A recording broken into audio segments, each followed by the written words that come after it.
In principle, no, but in practice, probably yes. Most likely, yes.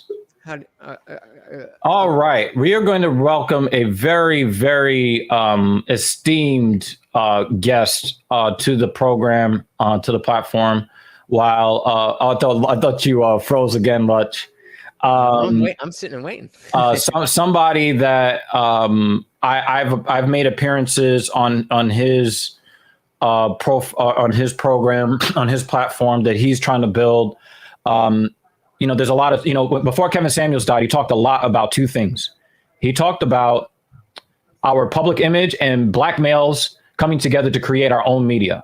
And my guy, Dylan Yale Williams of Yalecast Radio.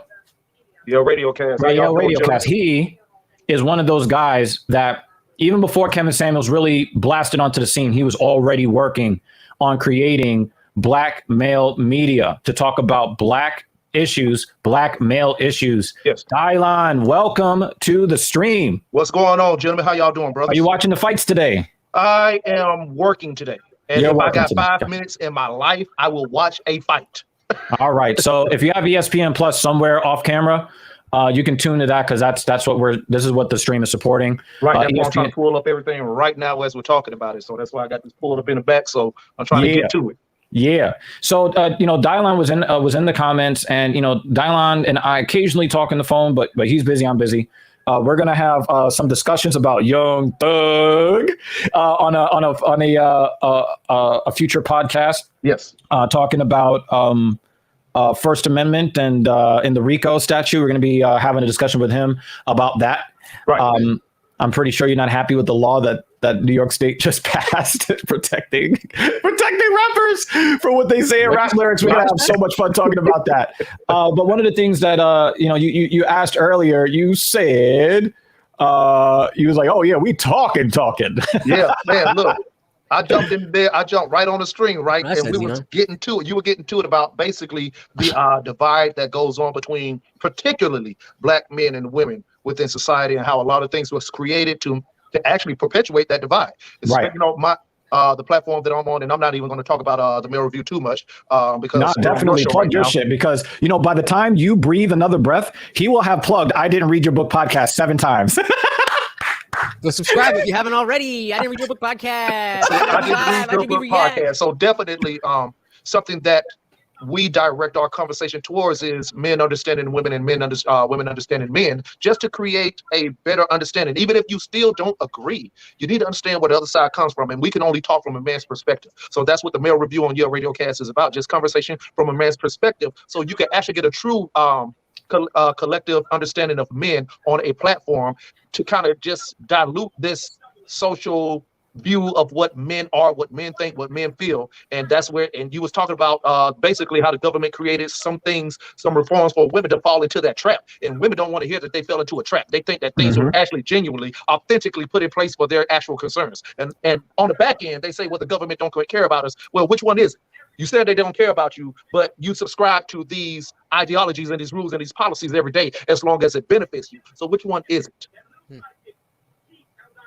Maybe they want more money from the government to feel valued and loved. I mean, there was that one company that gave black women for their businesses $10 billion. And then, one of the things that when it happened, Kevin said what he said this, and this is like right around this is like during the Rona when Kevin Samuels blew up. Right. And he says, would any race of men allow a black male-led company to give their women $10 billion to start their businesses so that they can continue to separate themselves from their men? Would those races of men allow that to happen?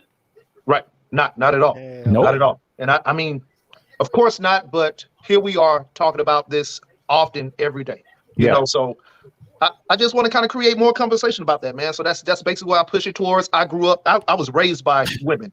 I didn't meet my dad till I was 24, 25 years old. I did not know that. I did not have a meaningful relationship with my dad until I was 20. Right. So that's crazy. My major influence in my life has always been women. So when women come on my platform or even my pages talking about how I hate women, and those women are still influences in my life, maybe it's not that I hate women. I hate what women have become by way of falling victim to a system, a structure. Just like men, we all have fallen victim to a structure. As you were speaking on Bill and Ruth earlier, I don't think he's a face of it. I think he's a victim of what racism created mentally. And he follows that concept. Absolutely. So that's what's happening on both sides with black men in the community, men as well, and women in the whole community. We've all subscribed to something because that's what we've seen in our lives every day till we think it's law.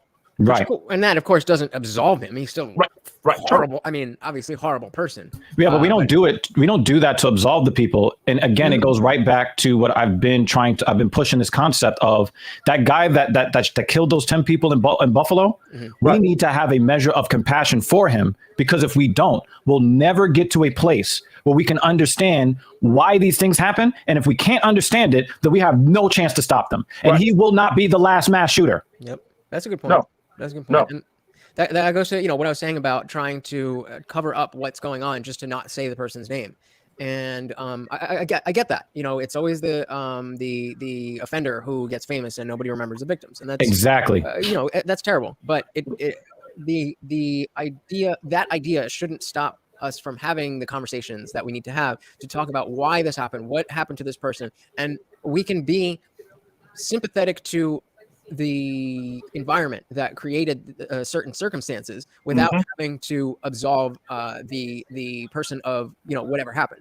You can say on one hand, this kid grew up in XYZ and learned this, that, and the other, which is why as a reason led to this horrible thing. That doesn't mean that this horrible thing is okay and we are justifying it for this person. We are just trying to understand really all of humanity better, so that we can look to the future and we can see these kinds of things and we can see these kind of trends to stop it from happening in the future.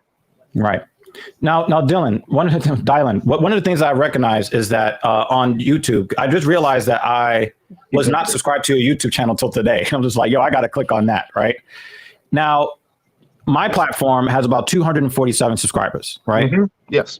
And at the time that Captain Paul, my co-host, made a video about a certain type of lifestyle, we had 172 subscribers or something like that, right? Right. Now, in about a month since he's made that video, we have about 13,000 views on that video. Okay.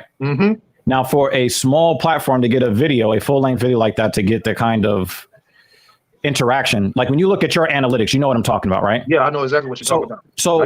So if you make a video about a mass killing, and you look at your analytics and you see, wow, this is an above average, because we normally get somewhere between 20 and 60 views on a video.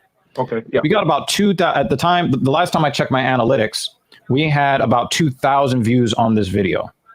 And as a matter of fact, let me get you some actual. While you're finding that, Dylan, your channel is, where am I? Yale Radio Cast. On YouTube. YaleRadioCast.com. Everybody else, go subscribe to him. And while you're doing that, subscribe to the I Didn't Read Your Book podcast YouTube channel. Right. It is you go do about 13 plugs. That's two right there. So Dylan, because Lutch kind of questioned my methodology on this. And again, it's good. There is a really upstanding black man doing big things, sort of like you, that he's affiliated with, that is also a friend of our platform, Darshan McAway. He makes children's books for black kids. Oh, great. So he's definitely a person I'm probably going to put you in touch with so that he can make an appearance, because it would be good for people who watch your platform to know that he's out there trying to make strides just as you are. Right. Right. So the thing is, a lot of what's happening, Lutch doesn't have a lot of exposure to a lot of black men. Okay. Okay. And so now he's kind of. Where are you from, brother? If you don't mind me asking. I'm from Central Jersey. So I mean, like where I grew up was long story short, it was pretty well mixed in terms of diversity, but just personally being into things like skateboarding and heavy metal music and stuff like that. I had a lot of white friends and multicultural. I'm from Pensacola, Florida, so I grew around that. So let me ask you this question, right? Dylan, you know how to read your analytics. I know you do. Yes. Okay. The average view duration for our videos, our videos are usually somewhere between 5 and 27 minutes long, right? Normally in that 5 to 12 minute range, okay? Our average duration is usually between 2 minutes and 12 seconds and 2 minutes and 46 seconds. Normally, okay? Yes. So we got a well above average 1,900 plus views on this video. That does sound like a good thing, right? That sounds like a great thing. The average watch time is at 14 seconds. They just We saw got that one person that commented that was angry and upset because we did not show footage of black people being murdered. They wanted to watch people be killed on our YouTube channel. Let me ask you a question. You've been on this earth about as long as I have been, a little bit longer. Yes, right? Yes, I would agree with that. Have you noticed any clamoring for people to watch well-to-do white people be murdered where they're searching for the footage? Have you ever seen anything like that? No.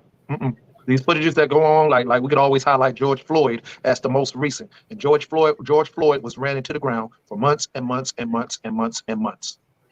I watched a part of that video one time and never turned it on again. I did not want to see that ever again. 9 minutes. That is the one video that desensitized us to murder. Right. More so than any. Orlando Castillo. Yeah, go ahead, bro. No, I just wanted to jump in real quick. And before I was saying how I used to like when World Star videos were getting really popular on Facebook. Right. I took the position that I don't want to watch this stuff. I don't want to desensitize myself. This isn't something that is that I need to watch. But then, you know, when that started to change and we were talking about these mass events. Please hold that thought, Lutch. Did you know that Halton Almeida is a 6X favorite? He's a minus 600 favorite in this fight. I did not know that. But this is supposed to be an evisceration. Well, let's see it. Continue, Lutch. But yeah, eventually, you know, I guess I think I'd heard from people that, you know, sticking your head in the sand doesn't make these things go away, and that it's important to see what happens and what's going on to be able to grapple with the reality of it and have the conversation. Speaking of grappling, Almeida immediately got Porter up against the cage. That's the very first move he made. Sorry. He's on it. Double duty, triple duty. And so, you know, and I was saying that I think it's silly for the commenter to be like, oh, well, where's the footage? But the notion of saying, okay, I want to see what happened is not inherently having anything to do with race, because and Dr. Evil brought up Sandy Hook. And I said, I would want, before I gave any type of opinion on anything with either situation, I would want to see the whatever tape existed for that. And I would want to see what happened at Sandy Hook, not because I want to bask in the glory of violence or anything, but because I want to inform myself on what it is that's going on, what people are talking about, and especially when it's things that are national conversations, then to be talking about something that you don't have all the information. That's where I'm coming from. And the idea of, oh, well, if it's a black person, I want to watch it. But if it's white people, oh, that's kind of, that never would even occur to me. Well, let me ask you this, Dylan. Let me ask you this. Yeah, go ahead. If you heard somebody walked into a parking lot of a supermarket and then just started shooting every black person that they could find, would you need to see that to know how fucked up that is? I haven't watched, honestly, any video of any form of murder since George Floyd. Yeah, I can't do it. I've seen Elijah McClain in Colorado. Can't do it. I was just at an event 2 weeks ago. I was hosting an anti-violence event at a park, Welcome All Park here in Atlanta, Georgia. And as we're hosting this anti-violence event, we literally witnessed on the other side of a park, a man get killed, shot. 2 men get shot, one of them died, 18 years old. And there was footage of this shooting. Yo, Halton is putting it on Porter. God damn. I had to pull this. I like Porter too. I'll get a link to that. I just don't like seeing his chest flopping around. But sorry, and sorry to jump in, but that was a kind of the crux of our conversation. And right. If you could, I would love a you know, another perspective from somebody in the black community about that perspective and how I would say how often because shootings happen on both sides, black and white or all races. How often do we see any footage of anything outside of African American shootings? Yeah, they really do clamp down on white mass. What we mass get victims, is the news they clamp report down on saying that. this is what happened at this school, and then they'll show the shooter, and then the narrative will be mental illness, and that's all we get, as if there's no. Or he's evil, and they'll end the conversation there. But after they say he's evil, it's a backspin of his mental illness. There's never any footage. And there is footage. Sorry, I froze out. You said how often do we see, and then I cut out. How often do we murders see or footage mass of shootings in white communities, as if there's no footage. How often do we see that on that side of the platform? Yeah, we never see Rather it. than Never the see it. story, outside of the actual story of a shooting, how often do we see footage of that side? How often do you see that? Not On the as Lutch often. scale, this is a 10-4 round. This will be 10-5. This is a clear 10-5. I mean, it's definitely less often, but again, that's not. Oh, he's got full mount. The sentiment I guess that I'm trying to get across is I wanted to see the Kyle Rittenhouse footage all the way through in every angle, and there was no black people involved in that. And he's tapping. And I had no. He didn't even get under the neck. I wasn't any more or less interested in it because of the race of people. It was a national conversation. It was something that was very relevant to law and order and the justice system and all of those things. And that's why I wanted to see the footage, so I knew what it was, what I was talking about. And he was allowed to say, yeah, right. That's a great example. He was allowed to say self-defense. Trayvon Martin wasn't. Although Trayvon Martin was self-defense. Okay, but that's not really my question though. My question is, Dr. Evil is saying that people want to see violence. People want to see violence. No, I think they want. I think that my position is this. Against black people. And I think that black people are not seen as fully human. So when there's mass violence that happens to black people, it's almost like if you're watching John Wick and you know that all of the other supporting actors that you don't know the names of, you know he's going to kill them all. You don't even literally look at them as people. You look at them as conduits to build his mythology, his mythos. But you don't really look at them as actual people.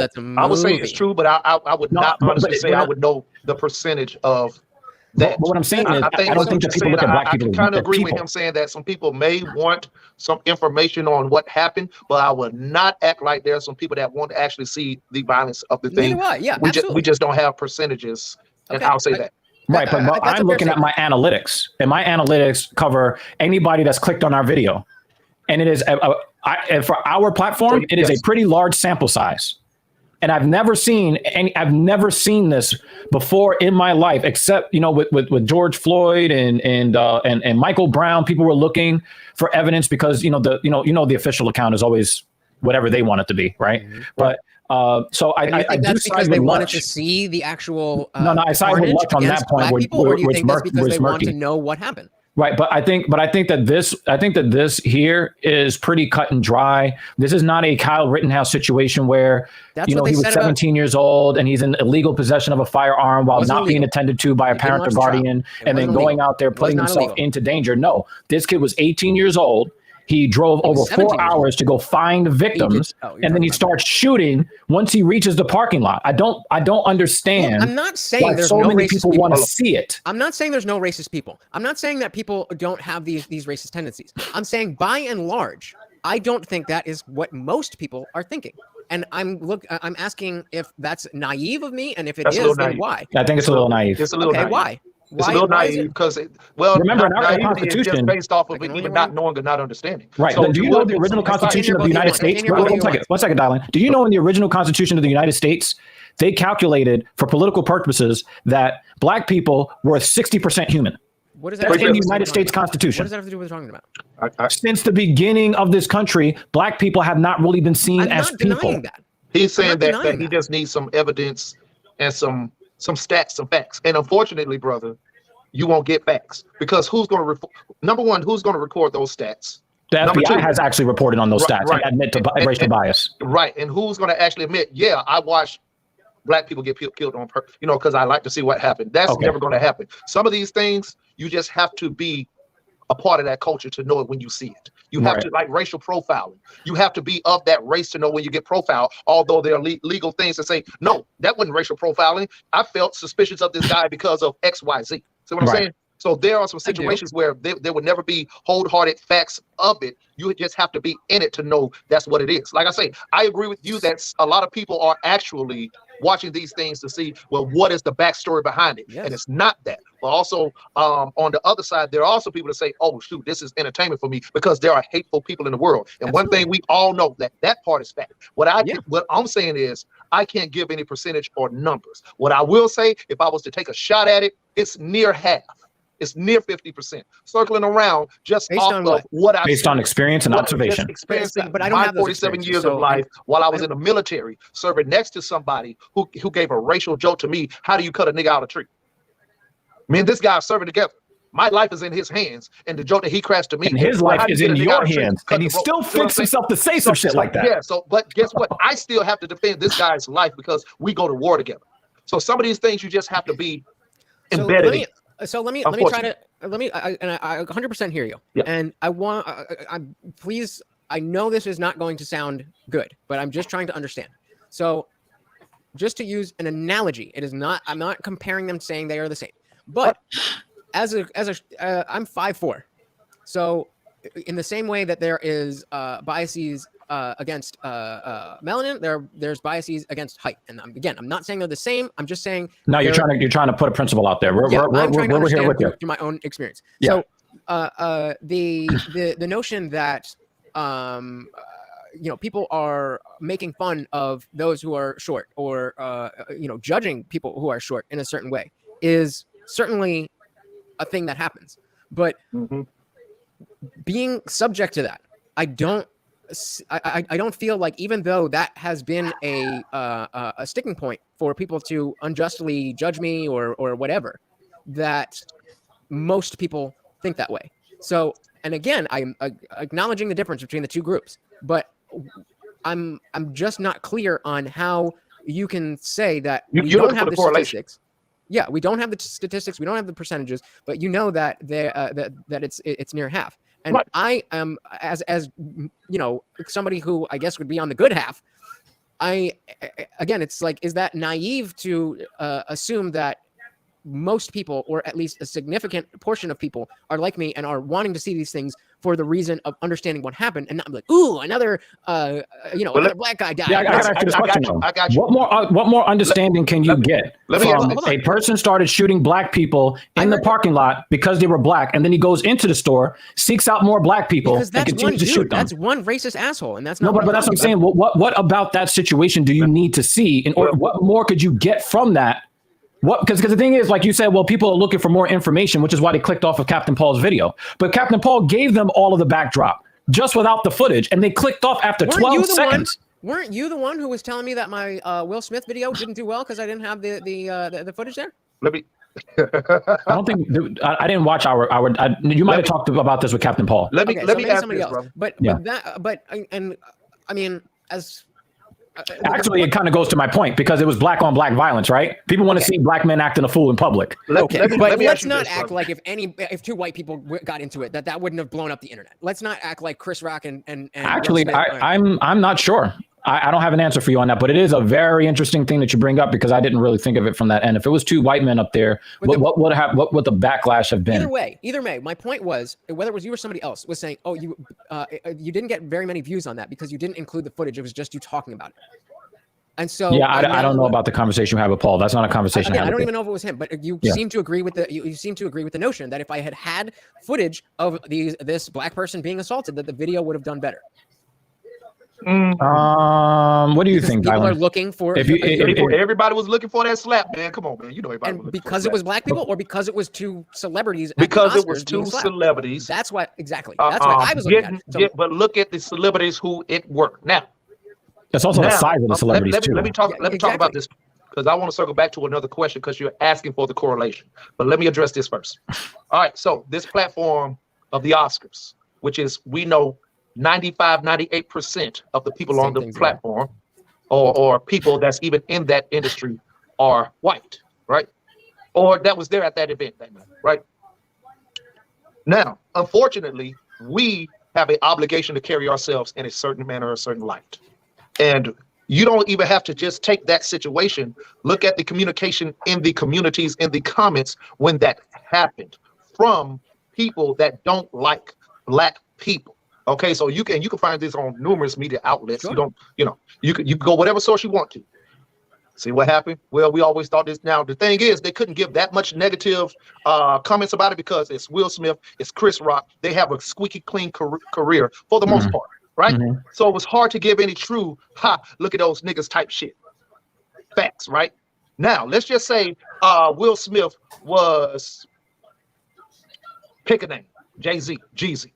For whatever reason, it would have been, see, them street niggas, them thugs, those hoodlums. Now, you can't tell me in most instances on other things you see where there's violence, that's the reaction that you see, right?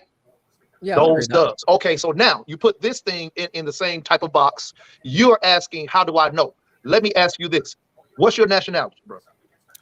Mostly Indian and Chinese and West So Indian. you have no mostly Indian and Chinese, yeah. So right. So you don't have any racist hate towards black people, I would assume.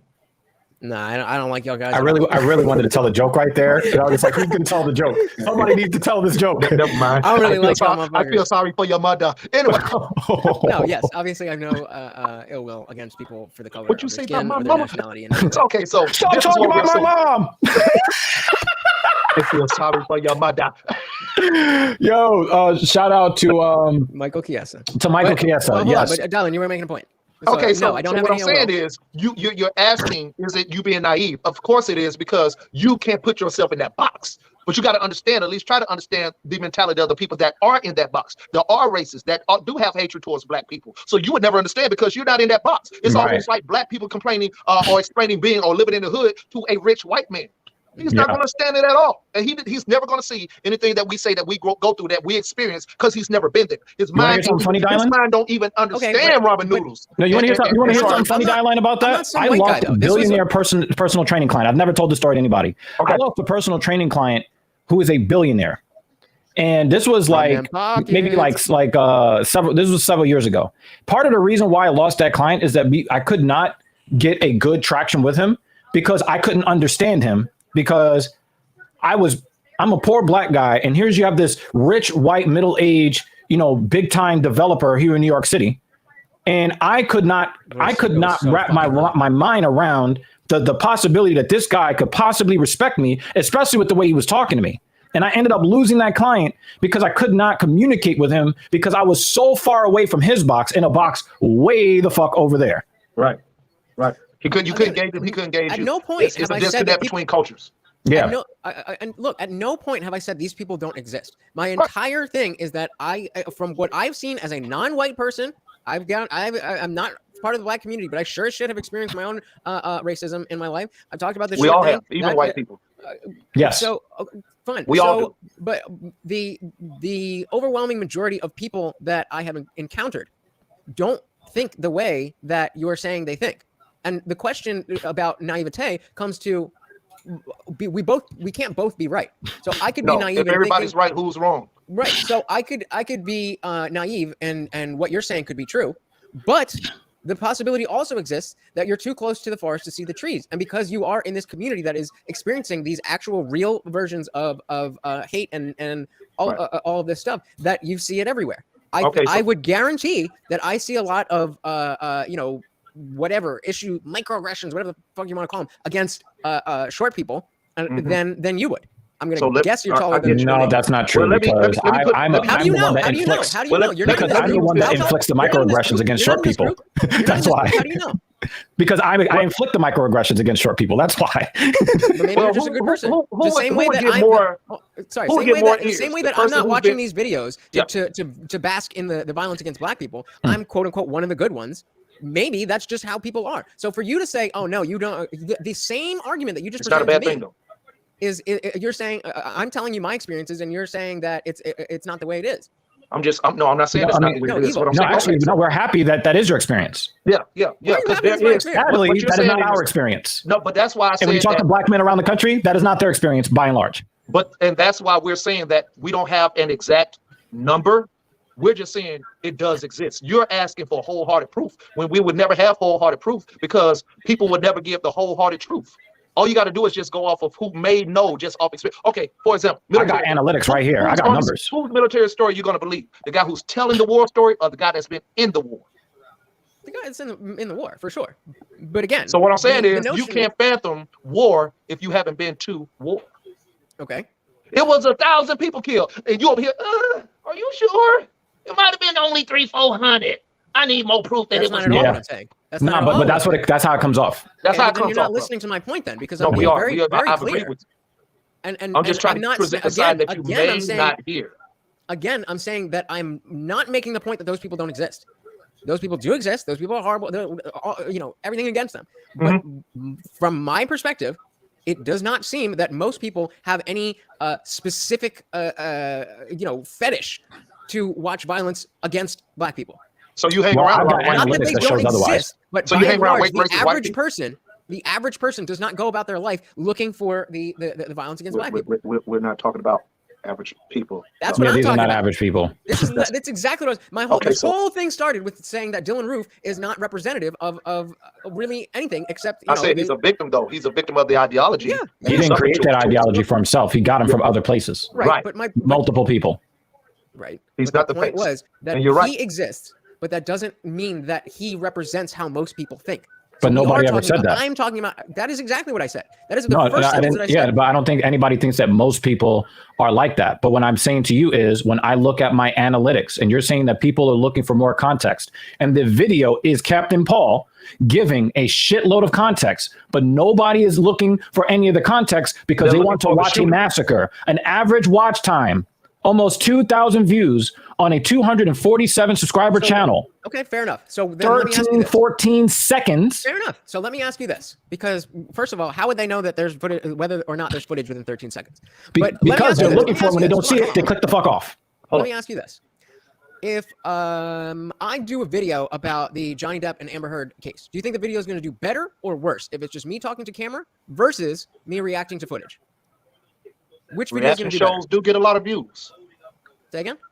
Reaction shows do get a lot of views. But then you also get videos where somebody's giving their commentary and they do just as good.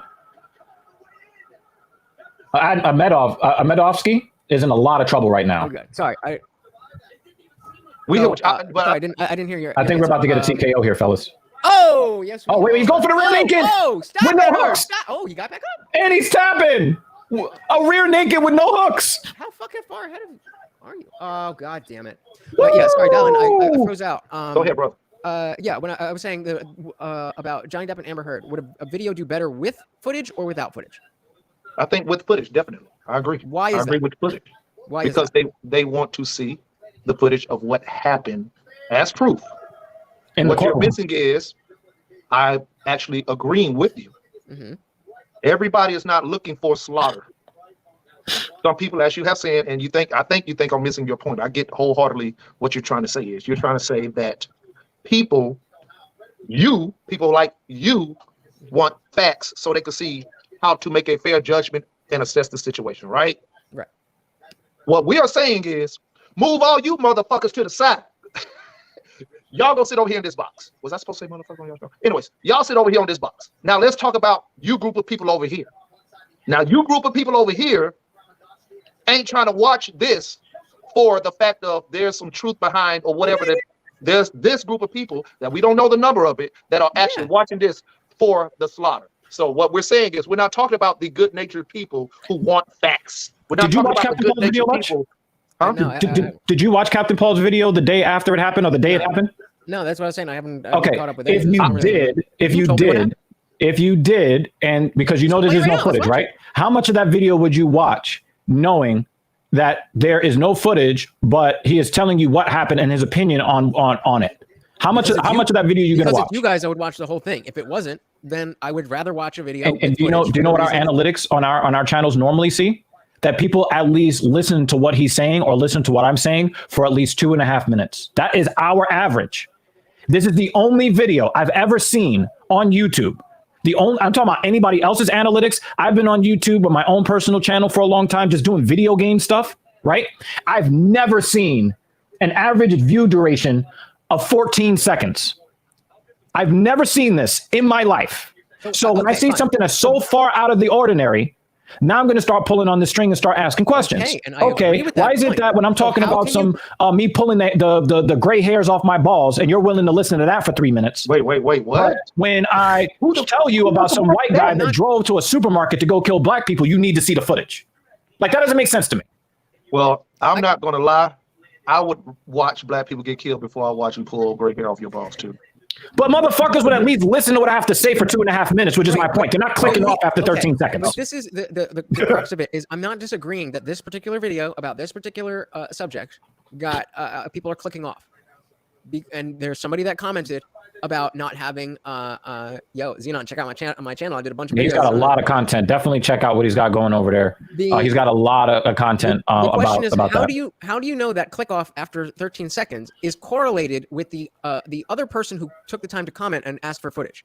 You're making that assumption, and you may be right, you may be wrong. I'm just asking you what is, because that's the only thing that's missing in the video, and it's so far out of the ordinary. I don't know how many videos we have on this channel. We've never had footage of tragedies. We covered one of our very first videos, one of our very first podcasts. We talked about the mass shooting that happened in the supermarket in Colorado, and we were trying to figure out why is this happening with these young men that are engaging in these mass killings, right? Like what you know, and then we went back and we looked into the history of mass killings in Colorado, and then found that private employers were the first perpetrators of mass shootings against workers that were rising up against mistreatment. And they used the National Guard to do their bidding. That's an interesting story all in itself. But the thing is that we've covered other Lutch is frozen again. But we've covered other mass things. We've covered other hot button topics that may have had footage, even though we didn't use the footage. People still clicked on the videos and they still listened for 2 minutes. But here, as soon as they see that they can't watch black people being murdered for no good reason, I'm clicking off the video. And that's how I'm interpreting it, because I look at my channel and what it's done. I look at my other channel, my 12, I don't know how many years. How many years have I been on YouTube? Like 10 years? I've been on YouTube 10 years. Doing gameplay commentary and doing all that stuff. Yale has experience in media on different platforms. Mm-hmm. And I don't think that I am being unreasonable when I look at how people look at black people just in everyday life. And I see how black people are treated as less than, as less educated, as more violent, less productive, more lazy. And I hear all of these things that are constantly put out in media. And then I'm supposed to believe that with all of the negative PR that is put out against black people in moving images, movies, television shows, magazines, radio for the last 140 to 170 years, that people are not going to not going to relish in watching a bunch of black people get killed. There is a post, and I saw it from you. It might have been from you, Dylan, where there's a New York State corrections officer who is celebrating the black people that were killed in the massacre in Buffalo. And a lot of them were middle-aged black women. We're talking about women above the age of 50 and 60. Oh, yeah, clean up on aisle this and clean up on aisle that. Yeah, 9, 10 more of them that, That wasn't me. Then it might have been in barbershop talk. But I haven't shared that at all. Just because I'm tired of the negative imagery behind when we get killed. It's almost like we're participating in the minstrel show. So I made it my personal due diligence to stop sharing that type of content. If you notice, and you follow me on my Facebook, I haven't even mentioned that. I'm tired of us becoming a form of a hashtag.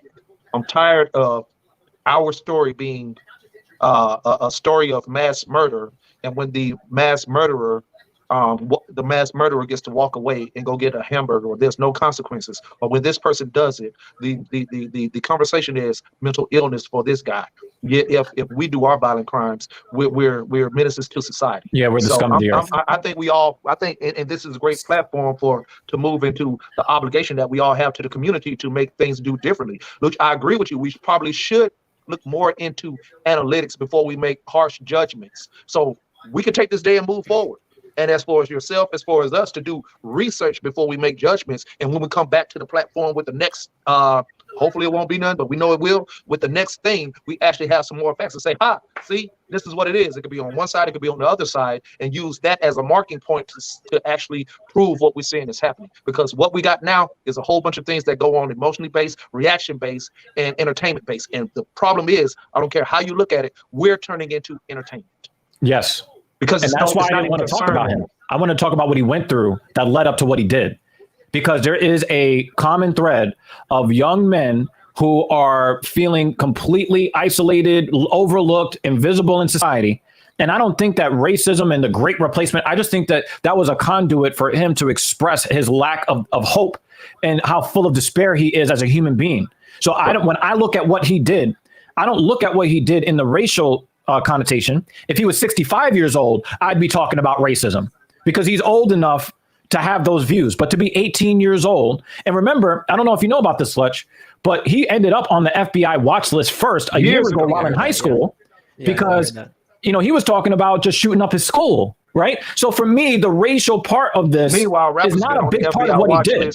Meanwhile, rappers have been on the FBI watch list, and they're using lyrics, right? We gonna talk about it. I'm there. I 100% hear what you're saying. Again, I would need to see more to have to be completely convinced of to say my position is wrong, your position was right. We're not looking to convince you. We're just giving you perspective. Yeah, well, no. But I mean, I want to know the reality. Again, I want to know the reality of the situation. So if I'm wrong, it's not to placate you. It's to be. I want to be right. So I don't think that what you guys are saying is coming out of nowhere. I do think it is heavily influenced by being too close. Yeah, being too close to the trees to see the forest. I think there is a combination of the things that you're saying and the things that I'm saying, and because you are on the victim end of it, everything falls into confirm your beliefs, and that doesn't mean that your beliefs are untrue, but it does mean that without those numbers, then, again, I have to go on what I know and what I can see and what I can do. And so do most other people. Can I give you an example? As soon as I'm done, though, if most other people aren't black, then when we're talking about black issues or an incident, you should listen to black people. Yeah, I mean, if you really want to know, listen to black people. Let me give you an example that you would understand. Wait. But that just the point was that if you have an equally skewed view because it's your community, then listen to black people to hear what black people have to say. But for somebody who's not black to have an opinion, that doesn't invalidate it because I'm not black. Well, I'm going to give you an example that you would understand. Okay? You're from New Jersey, correct? Mm-hmm. Where's IDRYB from? Texas. Okay. Two guys living very far apart, about as far apart as me and Dylan, right? Okay. Both of you recognize this terminology, model minority. Both as Indian men in the United States living as far apart as you do, both of you, when we talked about this on an earlier show on your platform, when we first met, and we talked about the exceptional minority standard that Indian people are held to. Yeah. Both of you live in vastly different places because the United States is really 50 different countries in one country, right? The experience of living in New Jersey is so different than living in Texas. It's two, but both of you, when you talk about exceptional minority, both of you instantly, because both of you are diametrically opposed on most topics. But when we talked about that exceptional minority thing, both of you instantly knew, and both of you are for all intents and purposes, culturally, are from two different countries, right? Now, me and Dylan, because I'm in New York next to you, and he's in Atlanta next to IDRYB, me and him are different ages. Remember, the difference between me and Dylan in age is roughly similar to the difference between you and IDRYB in age. Okay. But that was one of those things that both of you instantly knew because it is something that is unique to your experience. Do you believe in God? Do you believe in God? You said what? Do you believe in God? I'm not sure. We've had this. Me and IDRYB also is not going to play that religion shit. Me and IDRYB also from halfway across the country agree that being an agnostic atheist is the only rational position to hold. No, but I'm talking about your experience as a race. I understand that, but you're using the fact that IDRYB and I are very different in many ways, and the fact that we agreed on one thing to put weight on that thing. No, not agree. That both of you relate to an experience, a very specific experience that only people in your position could experience.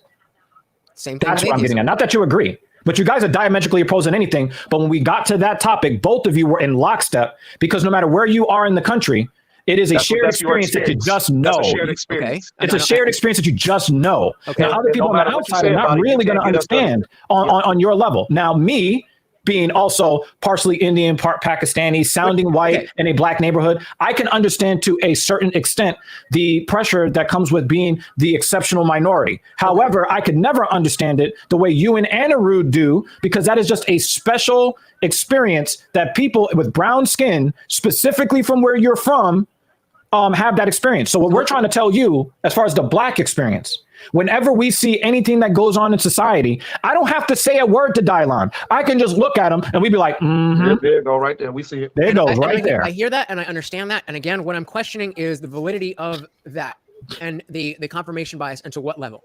Again, I'm not saying it doesn't happen. Hold on. But a great example of exactly what you're talking about is I was at a wedding or some event with my family, and we were all dressed up. And my dad, a 5'2" Indian dude with glasses. Wow, you're taller than your dad? Wow, you're moving up in the world. I'm taller than both my parents, bro, and my sister.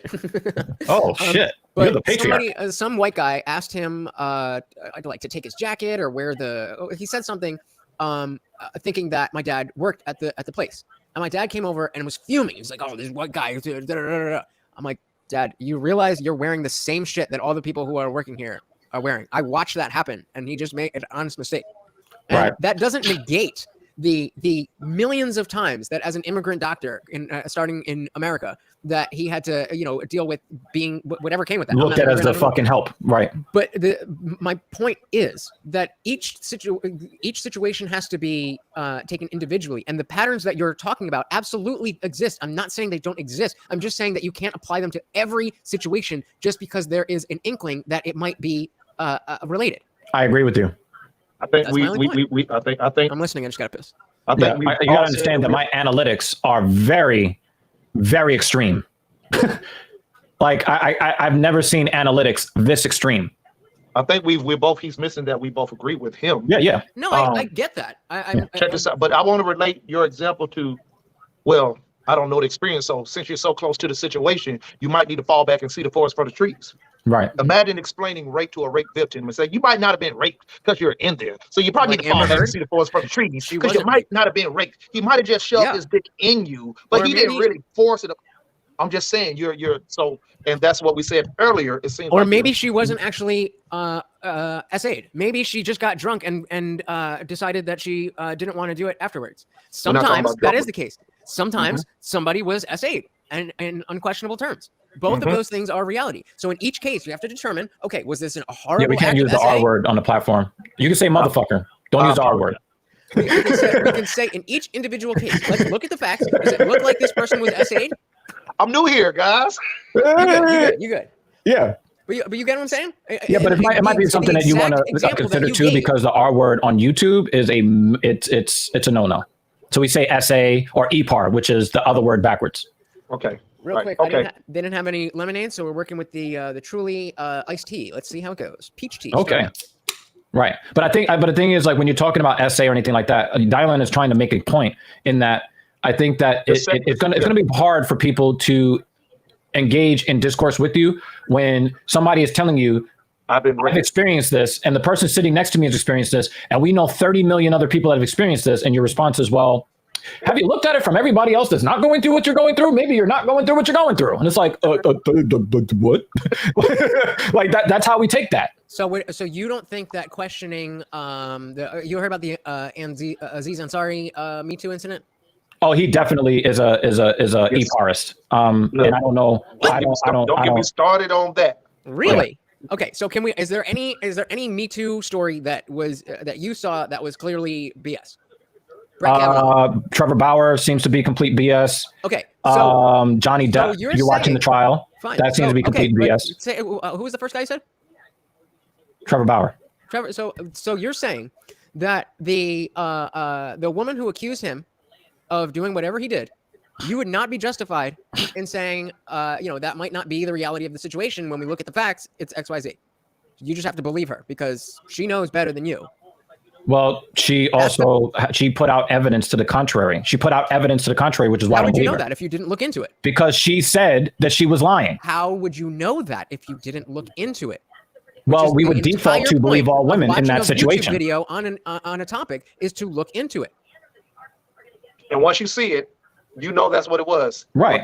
There. Yeah, but we do default to believing women. Even people in the male spaces, when we hear an accusation, most times, I don't, maybe I can only speak to myself, but when a woman makes an accusation, my first instinct is to believe her.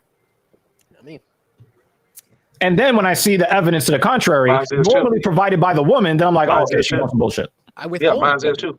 And so maybe it's just a me thing, because if somebody tells me something like that, which called me naive, which is kind of like what we were talking about 30 minutes ago. And there's nothing wrong with that.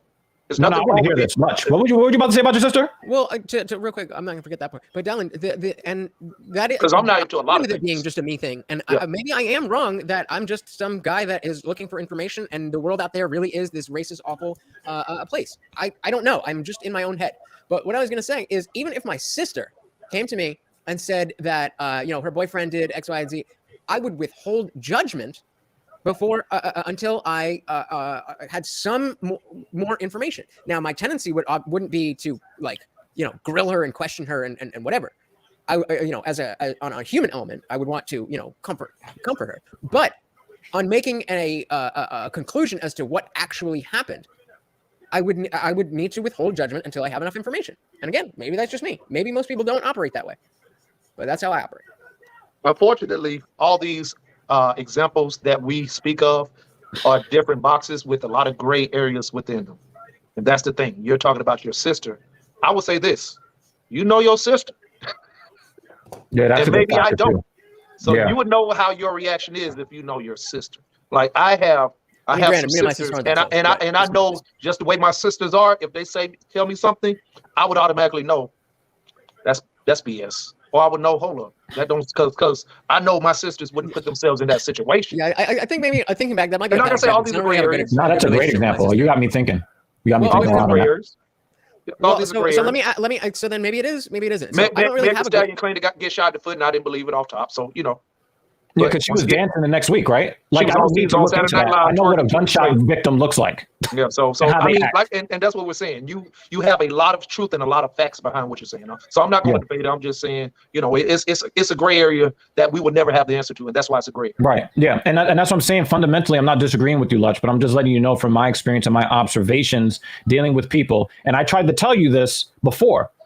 A lot of my suspicions on people's intentions for why they do and say things on social media, YouTube included. I was not this cynical until Trayvon Martin was murdered. That's what woke me up, because I thought that we was living in a post-racial society. Dylan is going to have a field day with this. I thought we was living in a post-racial society because I had so many white girls that were looking for a ride on my big swingy thingy. And so I thought that, wow, like, and then their fathers were like trying to shake my hand. I'm like, don't you know that like she was asking for the other kind of facial? And they're just like, hey, what's going on? So from my myopic experience, I'm thinking, well, racism in America is gone because I got this beautiful big titty white chick, all trying to get me to do that snuffleupagus all up between them shits, right? And that was. But then when I saw the reaction, he really admires Trayvon Martin being murdered. I thought that I was going to see outrage from everybody in the country. Instead, I saw probably somewhere between 45 out of 100 comments or posts were celebrating. And I'm like, this is not the America I know. And then the more I started digging, I was just like, this is pretty interesting. And then when you saw that 30 million people around the world, the largest single protest anybody's ever known in support of George Floyd, guess what's also trending? Guess what was also trending at the same time the protests were going on? Hashtag the George Floyd challenge. Do you remember that, Dylan? Yes, I remember it. And once again, I did Would you like to educate Lutch on what the George Floyd challenge was? I saw, just like you said, you only watched a little bit of it. I turned away from all of it. I did not want to give that any energy of them acting like they were sitting there talking about I can't breathe with somebody on somebody's neck while they were recording it. And they were posing, white people were posing on the necks of other white people to do the George Floyd challenge. And the thing is, again, and this is what we see every fucking, like when these things happen, right? We see these things and we see them because they're directed at us. Okay. So one of the things I had to explain to somebody, one second. One thing that I had to explain to somebody why we need men's platforms is because people keep saying that we are not at a disadvantage as society, that we live under a patriarchy and all this garbage, right? But then when the misandry happens, nobody notices it. Why do they not notice that? Because it's not aimed at them. But when you show them the misandry, they still can't see it because there's like this mental block. Like, no, I was told that I was the underdog. Well, let me ask you a question. Name a right that men have in society that women don't. And they cannot name one, but we can name several that we don't have, that they have. But in their minds, they're the underdogs, right? So if it's not aimed at you, it's going to be very difficult for you to see that spectrum of light. So, and that is a good point. Can you pull up the Xenon's last comment? You said what? Can you pull up Xenon's last comment? Yeah. Saying, I never heard of that about the George Floyd challenge. Yeah. I never heard of that either. But you're looking at the forest, though. I'm looking what? But you're not seeing all the trees in that forest. You said we're in the forest, so maybe we need to fall back. You're looking out of the but forest. I watched the whole video. I watched the whole trial. I'm certain. I dug into this because this was exactly a whole thing.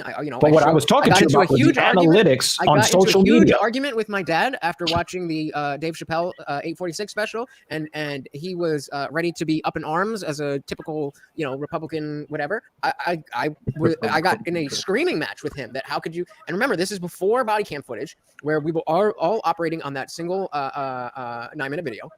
And I showed the... You don't think that's enough, though? Say again? That original video, you don't think that just from what you've seen from that original 9-minute video, that is not enough? That he's got his knee on the back of the neck of a man who's been dead for 5 minutes? No. That's not enough? No. Okay. Do you know why? Because of the other information that came out. Was it a horrible thing? Of course. Did the man deserve to die? Hell no. Should Chauvin be in jail? Hell yes. But what we saw in that original video is not an accurate representation of what happened.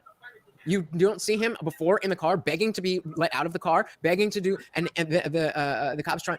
The knee on the back was there's no excuse for that. There's no. I think kneeling on a dead body for 4.5 minutes is all I need to know. He was kneeling on a dead man for 4.5 minutes. That's all I need to know. Then that's fair, but you are operating on incomplete information, which goes back to my original point of if you care about the reality of the situation, then you need to be watching this stuff so that you understand what it is that you're talking about. No, because nothing warrants a knee to the neck unless he threatened the cop. And he was already handcuffed. He was already subdued.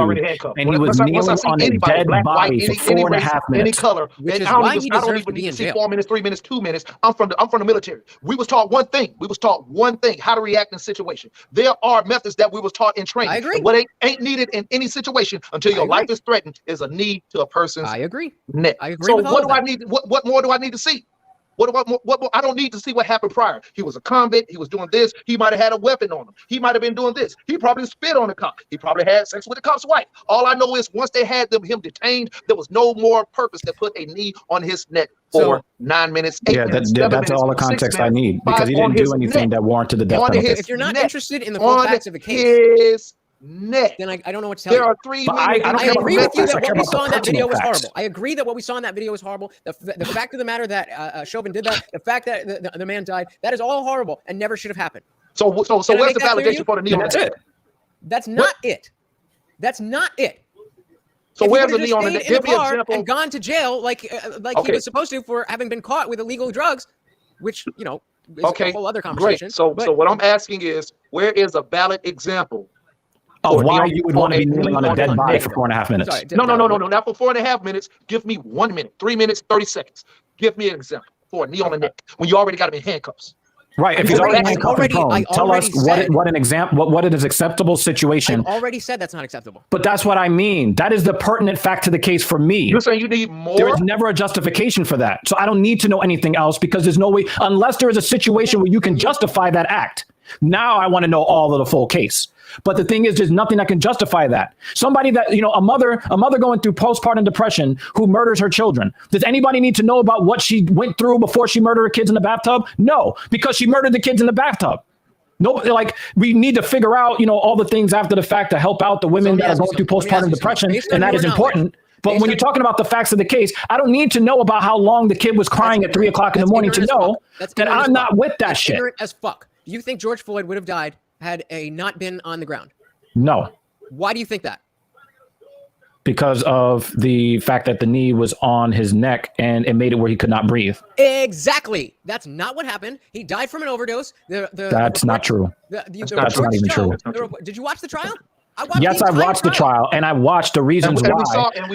When they convicted him of murder, because if he died from the overdose, he would not have been convicted of murder. And then they had the enhancements on top of the murder, and part of that was the fact that the doctors, the doctors that gave expert testimony in the trial, said that with the way that the knee was on the neck, George Floyd could not expand his rib cage. Therefore, he could not breathe. And he told the officer he could not breathe. And what did the officer say to him? Well, you wouldn't be able to talk if you could breathe. And then he died from not being able to breathe. The only thing that they did say that there was drugs in his system. We don't know how much. Would have. Well, we do know how much because we got that information, and that information is relevant. We don't know how much because we don't know how long ago he took the drugs when he was accosted by the police. So we don't know how much of it worked through his system. We do. They testified to him taking the fentanyl in the car. This is what I'm saying. How is he taking fentanyl in the car when he's handcuffed? Before he was handcuffed, they pulled over. He was in the car for supposedly for a drug deal. And that is not even what the police were called for. They were called because somebody passed a counterfeit $10 bill. And then what happened? What happened after that? They called the police. Since you know so much, and I'm just they called the police. The police brought him outside, and then when they went to go put him in the car, he resisted. They got him in the car. He went in one side. They were struggling with him. He came out on the other side. And then when he made it to the back of the car, they had him laying face down, and then a crowd gathered. Why? Why was he outside of the car and not inside the car? Because he was struggling with the police. Why? Because of what I actually agree with Jesse on Fire when he says the dude was going through withdrawal and did not want to continue to go through that withdrawal locked up, which is why I just said to you, we don't know how much of it was left in his system because he was already going through withdrawal. So we don't know what was left. We don't know how long. We don't know how long ago he took the drugs. We don't know. But I do know that if you prevent somebody's ribcage from expanding, they're going to die from asphyxiation. So this was the official cause of death. We all agree that Chauvin was wrong. We all agree that Chauvin is a piece of shit, and we all agree that George but you're saying he didn't die of what Chauvin was convicted of. Right, he did nothing to deserving of death. No, but you're questioning the cause of death. Even being arrested. No, but the thing is, you're questioning the cause of death. I don't understand why you're questioning the cause of death. That's already in the books. That's stamped. That's stamped, sealed, and delivered. He did not die of an overdose or murder. I didn't say that. I said he would have because of what was in his system. The amount of drugs that were in his system at the time of arrest would have killed. I guess he was a big dude. Maybe he had a big tolerance. You don't know that because you got to be outside and see the forest for the trees. Like, let me ask you a question. If I had terminal cancer and the police shot and killed me, does it mean I died from the cancer because I was going to die from the cancer, or did I die because of the bullets that just passed through me while I had the cancer? How is that relevant? Because you're trying to say he was going to die of overdose anyway. No, his rib cage was clamped to the ground, and they had his knee on his neck, further impeding oxygen reaching his brain. It had nothing to do with the drugs. It has nothing to do with the drugs. Don't disagree with that. How can you say it doesn't have anything to do with the drugs? Because he's serving time right now for murder. If he would have been, if that was used as proper evidence, they would have said, and they like to get cops off in any instance. Do we know that? Yeah, of course. Okay, so and he couldn't get out of that. So we know they would have used that one hook in the story right there to say, you know what? He was going to drive overdose. We're going to let this cop off right here. They literally gave a cop a charge of murder. How often which I don't disagree with. So we can't say it was the drugs. It wasn't the drugs. I didn't say that. No, that's what you said first. That is what you said first. I said he would have died from an overdose had he not been in that situation, had he not been pulled out of the car.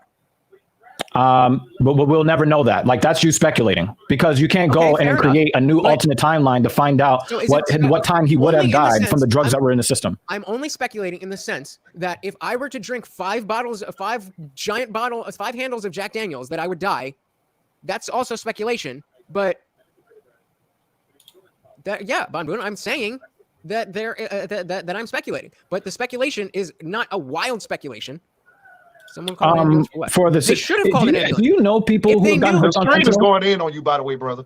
No. Do you know people who have gone? Do you know of people who have gotten hooked on opiates like oxys? Right. Me. Okay. Do you not understand that it is quite possible, in fact, quite likely from experience, that you can build up a heavy tolerance to it? Say again. Is it reasonable to infer that you can take it for long enough and in increasingly large doses, because remember, you can't get as high the second time as you got high the first time, and so on and so forth, until you get to a point where you cannot function without it. Otherwise, all your hormone levels drop, and then you feel completely run down, sick, you're vomiting, all that stuff, right? Now, do you think it is possible for you as a person that has had experience with that you have taken amounts that would have killed you if it was your first time taking it?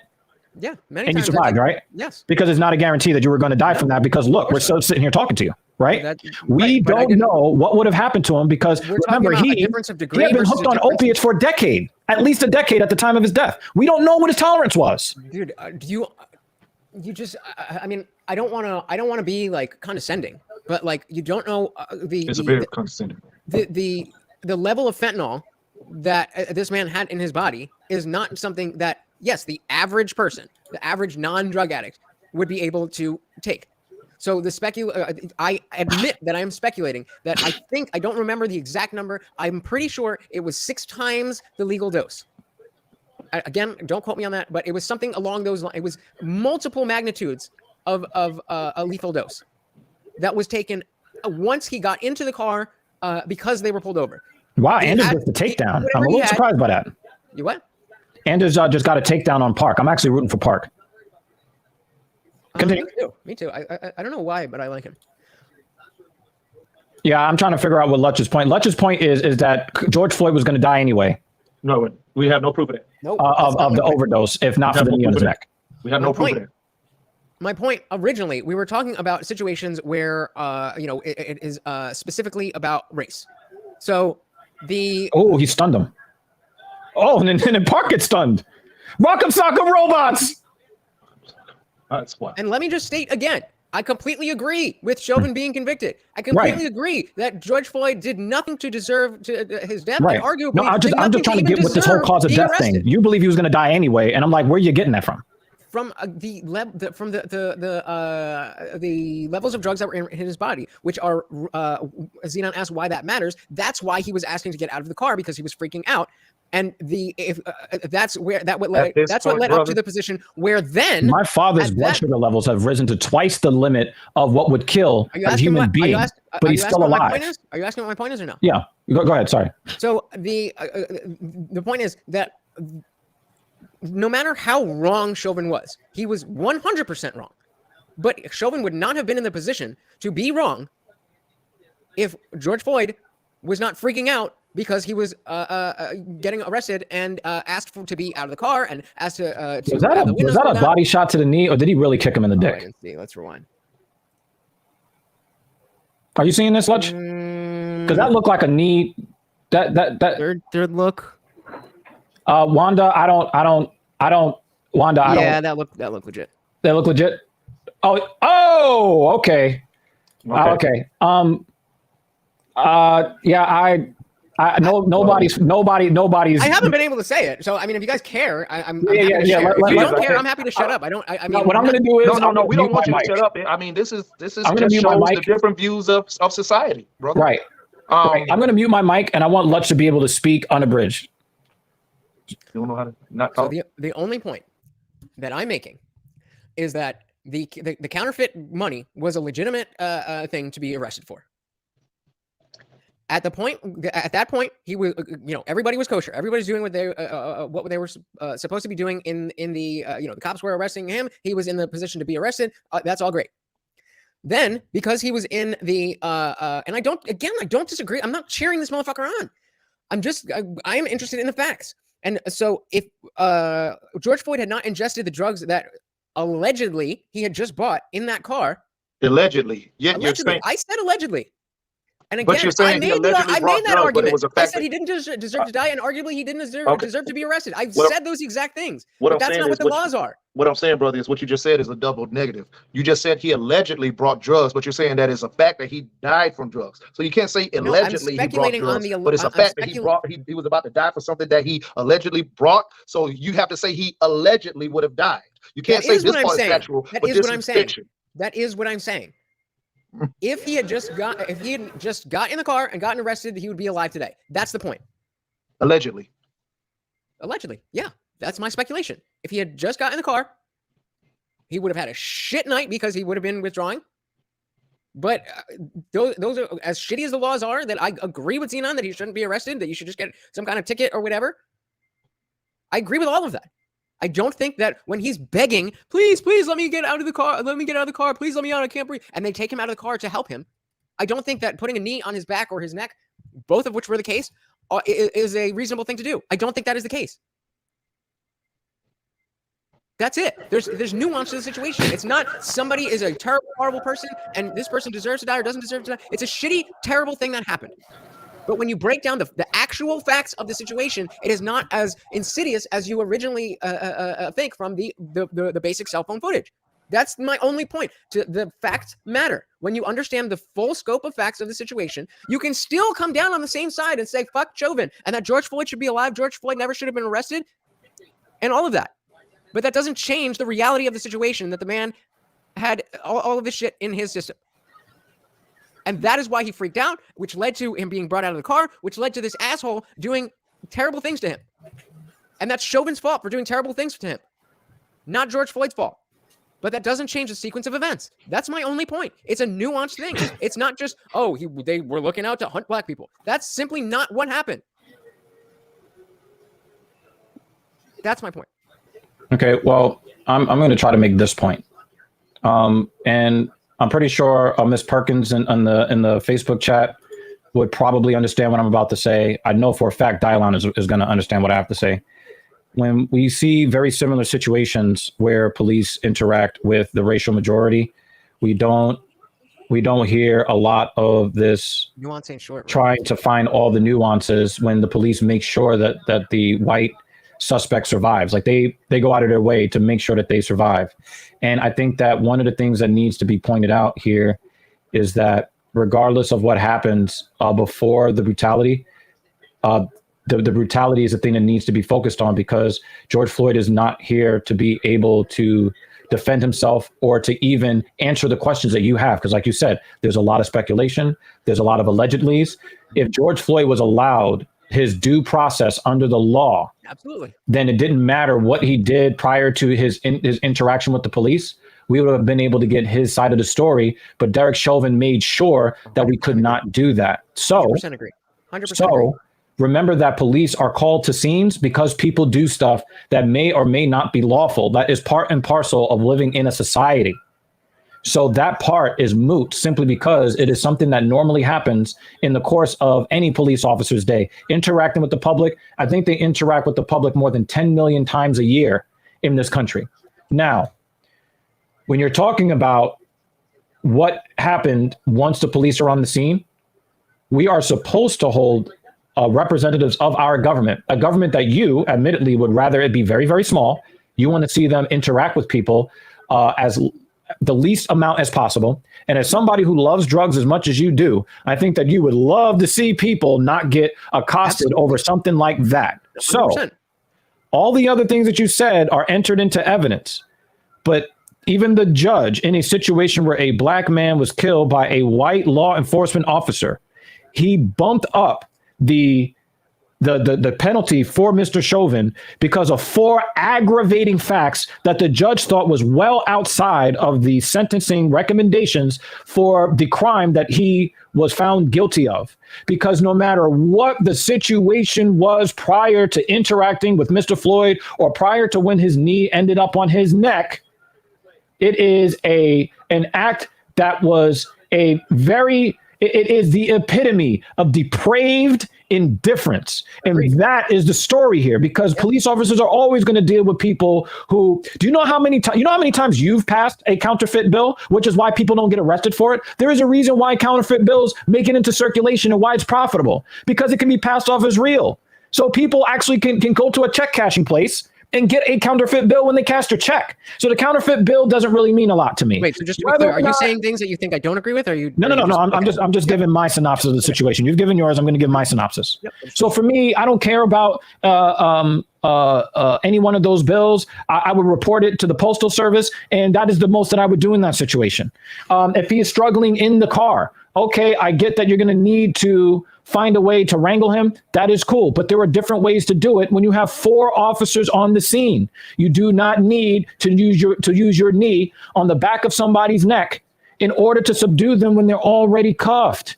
And when the guy had already given up. Like if you look at the progression of the situation from minute 3 to minute 4 to minute 6, at some point he had already given it up. He had already gone docile.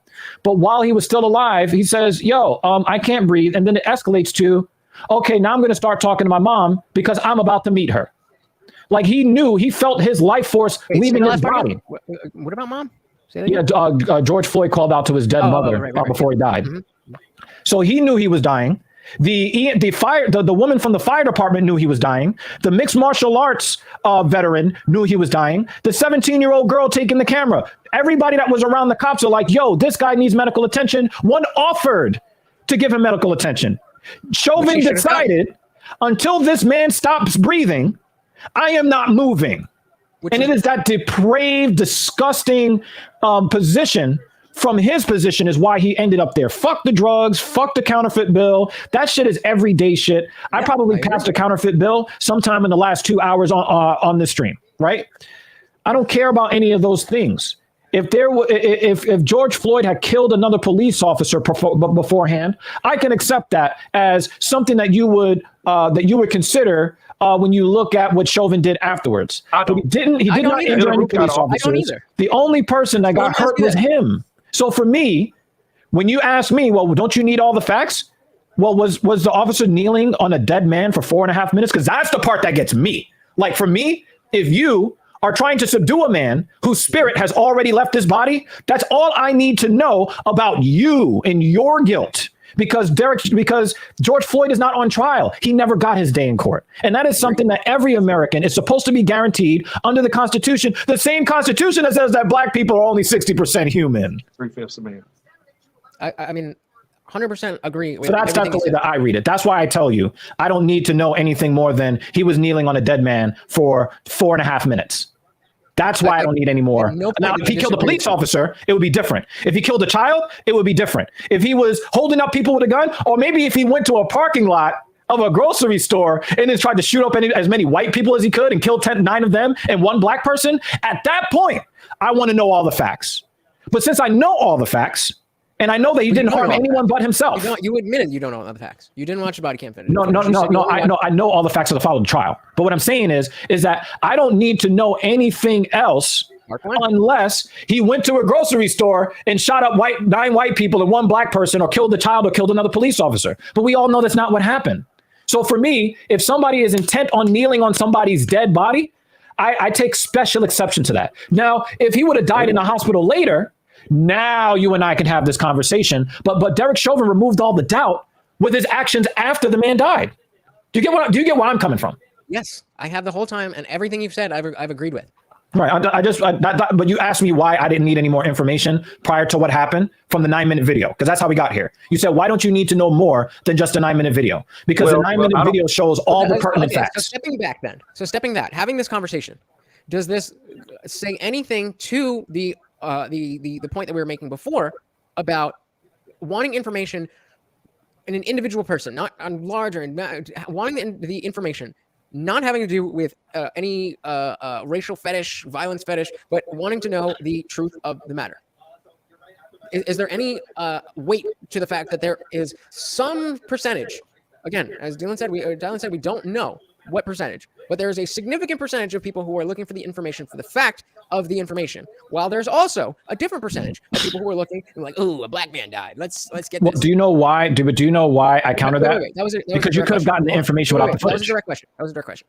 Do we agree that both of those groups exist? Yes. Which groups? The people who are looking for information because they want to know the truth, and the people who are looking for the information because they want to see, ooh, a black man died. Oh, entertainment. Yes. Yeah, absolutely. Both groups exist. Yes. And I've been saying that the entire time. But what I'm trying to say to you, because we black people have watched this happen over the decades, situation after situation after situation. If we wanted to go back to Reginald Denny, Rodney King, did you know that Rodney King was charged with 30-something counts of assault on a police officer? Yep. No, he didn't. Rodney King was charged with more than 30 counts of assault on a police officer. Do you know on the Trayvon Martin trial, they put Trayvon Martin on the stand as the actual perpetrator? Yeah, it was Trayvon Martin's trial, and he was the murder victim, and that's what we're tired of. Do you see why we don't like that? Look at all the other things that George Floyd did. We're tired of hearing that. And that's how Zimmerman got off, because of the Defend Your Ground law. Yeah, they put Trayvon Martin on trial. Now, how do you put the person who was actually defending himself as the actual perpetrator of the person who actually attacked him, and the person that attacked him had the opportunity to say, wait, I was standing my ground, when Trayvon Martin was actually the person standing his ground. The police dispatcher told George Zimmerman, do not approach him. I'm saying these are the instances that we see that we use to make a determined factor of what we know as a true thing. That these are actual things that exist race-wise, that there are a group of people that actually find joy in the disdain and the harm of People of black people. And the thing is, I didn't even know it was a thing until Trayvon Martin, and I've been black almost 40 years. No, I know, and again, I agree, and I've been on that. But do you not see how it affects our view of these situations? Yes, how we interpret these situations? That's exactly my point, though. That's exactly my point, though. That maybe, you see all of these terrible things happening, right? And then there's one thing that looks like it's terrible. I'm not saying George Floyd. I'm just saying hypothetically. There looks like this situation that looks like it fits in with the rest, but then you learn more information, and it actually is a little bit muddier and nuanced than you think. But because you are not willing to find the information because you already know, then you don't know, and you lump this in. And then when I come in, and again, not talking about George Floyd, I come in and say, well, actually, the facts of this particular case were X, Y, and Z, and it isn't about racism. Then I become the racist because of, you're just trying to deny black people's experience and da-da-da-da, which is not at all the case. But what you actually said was facts. Was it actually the facts, which makes you? Yeah, you were factually wrong on the George Floyd situation. You would be able to say that was facts if it was actually facts. If it was actually facts, if the actual officer got off and they said, okay, this is why he died, because of drugs. Right. Then we would have to concede to you. Then we would have to concede to you. Again, that's speculation. I didn't say that I know that for sure. So, but we're tired of the argument being framed where the victim, when it's black, is always on trial. We always need to make sure that he's squeaky clean. And the thing is, this is how they use media to influence. You become the influence of a media outlet. I agree with all of that. I agree with all of that. Hold on. Listen, brother, you became the influence of a media outlet because what they did was, since you're talking about the facts, strike away the fact that you knew he was on drugs, because you didn't know he was on drugs until after the media outlet, the white control created media outlet. Okay, so the only thing that was trending at that time was a policeman had his knee on another man's neck. So it doesn't matter that he was a drug addict. It doesn't matter that he had probably just used anything, because even if we don't even have the opportunity, as you say, to see drugs killed him, because this cop put his knee on his neck, which is what killed him. And I don't care what he might have done, just like Dr. Evil said, if he might have would have shot a cop, I don't even give it that, because we got all these other people shooting people around here, and they get their chance with the legal system. So I don't even give it that. Okay. Fair enough. Just talked about the young man out there who went out there and shot people. His mom took him out there, and he was able to kill people and actually go walk up to the cops and say, "Hey, I killed a couple of people." You know what they did? And they didn't react to him at all. There's actual footage online about those same police taking this young man to a bar and toasting and giving him an honorary salute toast at a bar. You ain't gonna tell me about fucking cops. I'm just not a cops and young motherfuckers. What I'm saying is we have all these things to show as proof as how we get treated. Then people tell us that we're supposed to fall back and see it differently when we're the victims. Yeah, and the thing is, we know what we get told by the racial majority because they're the ones telling it to us. Telling the abuser in an abusive relationship in a household who gets slapped around, who gets beaten, who gets abused, who gets punched, who gets molested, and then say, well, you might have to look at it a different way. Well, they tell that to men. They tell that to men when we're the victims. But brother, I appreciate the opportunity of allowing me to be on this platform. I do got some other things that I'm obligated to do. I appreciate it, brother. Yeah, can you just tell everybody more about the League of Extraordinary Gentlemen and everything else that you got going on? Okay, so once again, my platform is Yale Radiocast, YALE Radiocast.com. The show is The Male Review. One of the shows is The Male Review. We also have another portal, RTV, that is our televised portal, which is on Roku and Fire Stick. We have over 3 million views in a year, a little bit over a year on that platform as well. What we do is we are actually not necessarily a podcasted platform. We are a multimedia outlet. So we do everything from promotional things to community events. We have a community walk coming up here in Atlanta on the 18th of June. That's following up from the anti-violence event that we just did at Welcome All Park. There's going to be a lot of city politicians there, a lot of councilmen. It's going to be the police department there, the fire department there. We are actually trying to create a bond, a bridge between the community and the legal system and the political system, and between Black people and white people and all people of color. That's a goal of mine. That's a goal of the people that's around me. My motto, congregate with like-minded people. Appreciate it. Thanks for the opportunity, gentlemen. Well, it's a real treat to have you here. I also like the fact that, we had Lutch here to be part of the conversation as well, because, Lutch has a way of processing information and expressing himself that I think is very valuable to this platform. And so to see that the two of you could have some interaction, I'm pretty sure this will not be the last time. Right. Everything doesn't have to be an argument or a headbutt. You know what I'm saying? That's why these conversations are meant for everybody to see. You know, he said, well, who's all right? Well, my brother TR said his phrase, well, if everybody's right, then who's wrong? These conversations are needed. Yeah, I'm not going to say even Lutch is wrong in the way he believes it. It's another side to it that you got to look at it. You do have to look at things from all angles. So that's why I do agree with him in some of the things that he said. And I do appreciate you guys hearing me out. I understand that, you know, I'm maybe not the most articulate in this particular area, and I may be more naive than I think, but I appreciate that I feel comfortable enough to be on this platform and express those things, because I know that you guys know that I'm not coming from a bad place, that I'm trying to learn. Right. And, absolutely. We need more of that. So yeah, I mean, look at the people that you've had on your podcast, like Darshan. Yo, we got to link Darshan McAway. I wish he was here, because he would add. So like, I would love to see Dylan talk to Darshan. I'm a nice guy these days, bro. The marriage just calmed me down. Because the two of them would have a field day. Occasionally you will find me contributing to the Male Review. I'm in the minor leagues. I'm in the League of Ordinary Gentlemen. I'm trying to make it to extraordinary. So just following up with that, we do go by the lled, which is the League of Extraordinary Gentlemen. We have a goal to actually connect men who are doing extraordinary things within the community. And it doesn't have to necessarily be community work. You could just be a great guy with great knowledge of something, and you could teach the next guy. So we're trying to create a huge platform of brothers that are doing great things, because the narrative is men ain't shit. Yep. That's the overall narrative. Yep. Men ain't shit. I got a goal to kill that. I mean, we might not be ain't shit, but that don't mean just because we ain't shit that we ain't trying. Right. So, and that's the legacy of Kevin Samuels. It is, we need to control our public image as Black men, as men in general. And this is one of the reasons why I love, I've gotten a lot of inspiration from you, Dylan.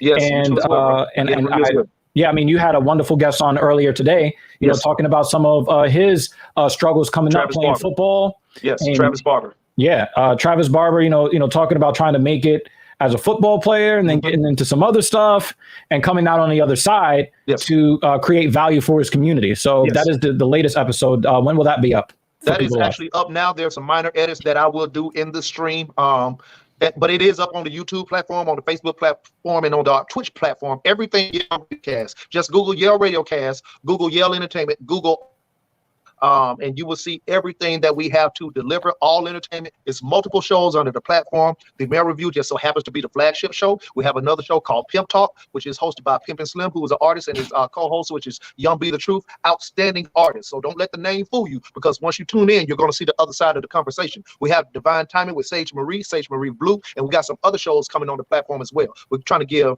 the best content. Everybody needs to hear some form of positivity, some form of spirituality, some form of any kind of thing that somebody may have to deliver for your growth.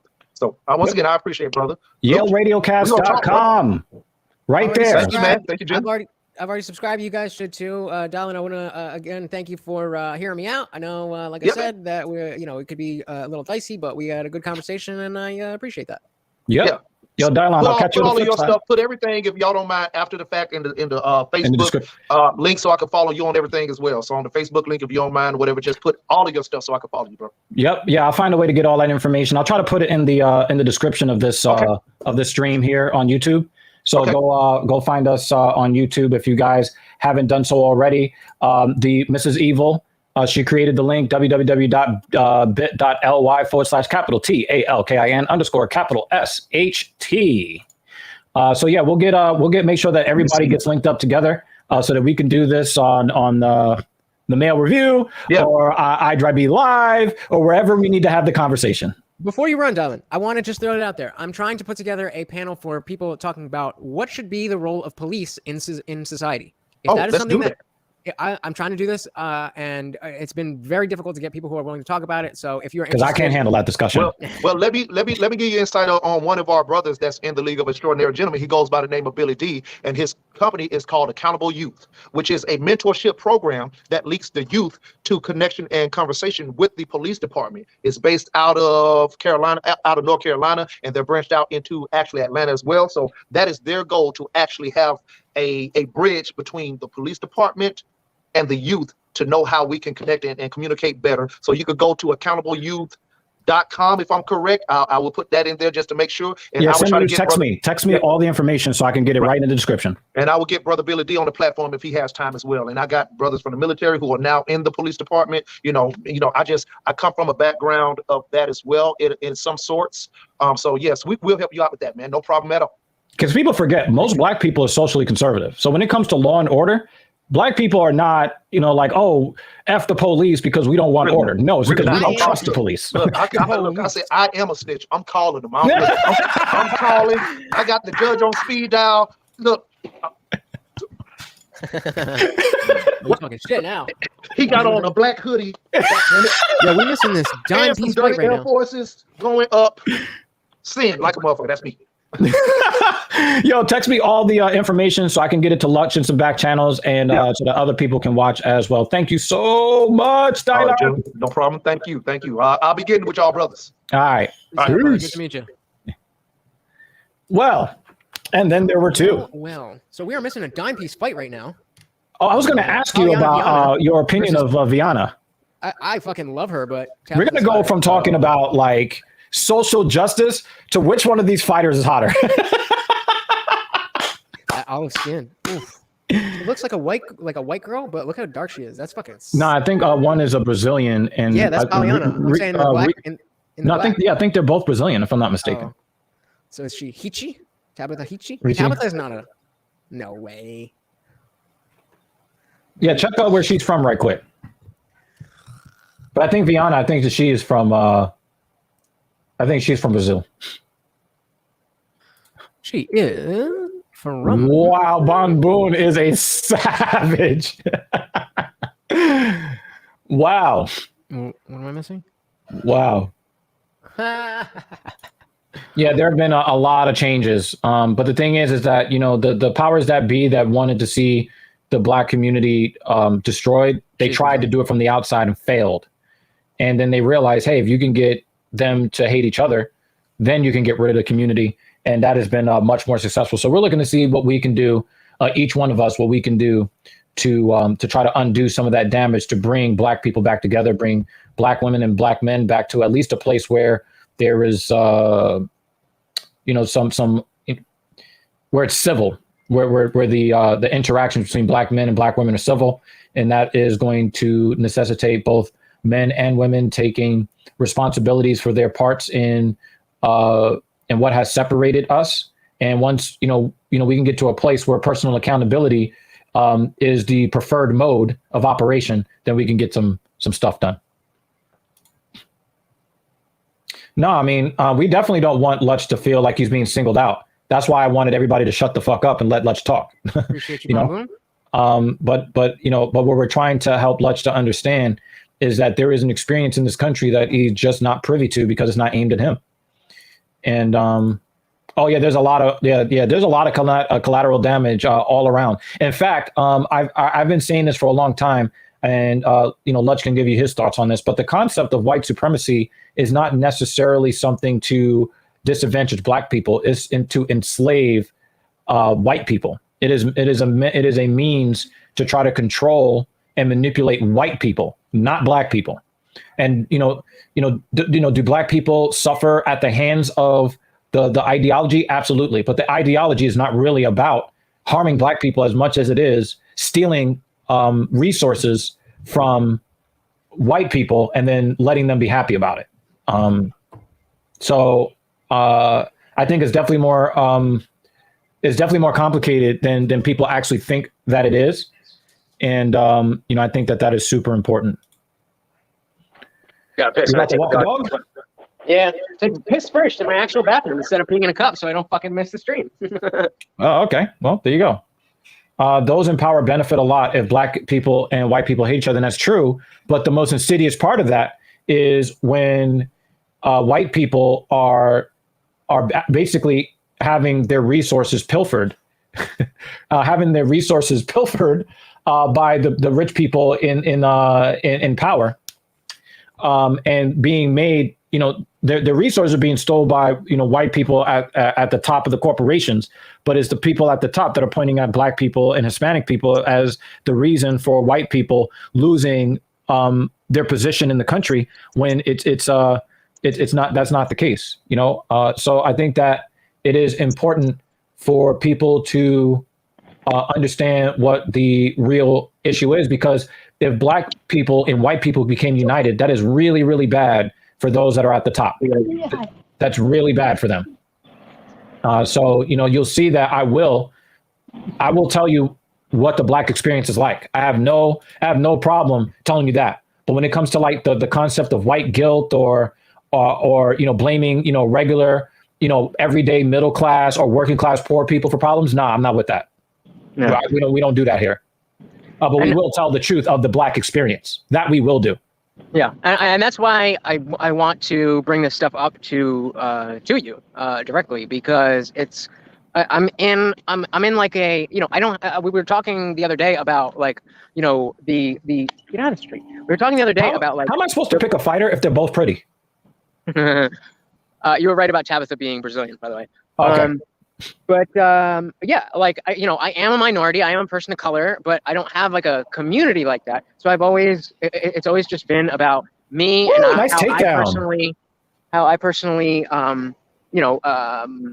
view situations and how I choose to interpret what has happened to me. And I found it for me that it doesn't make sense to try to make myself a victim. And whether or not I am a victim, I'm a person who can deal with that victimization and come out on top of it. And that's just that's just my experience. So let me ask you this question. Let me ask you this question, because that's a good point you make. Do you think it would make a difference if you were having discussions about your life in society, but people are constantly telling you that you're the perpetrator when you're the ones that are being victimized more than everyone else? Would that change your perception of that? Notice how that conversation went, where I was wrong the whole time. That's literally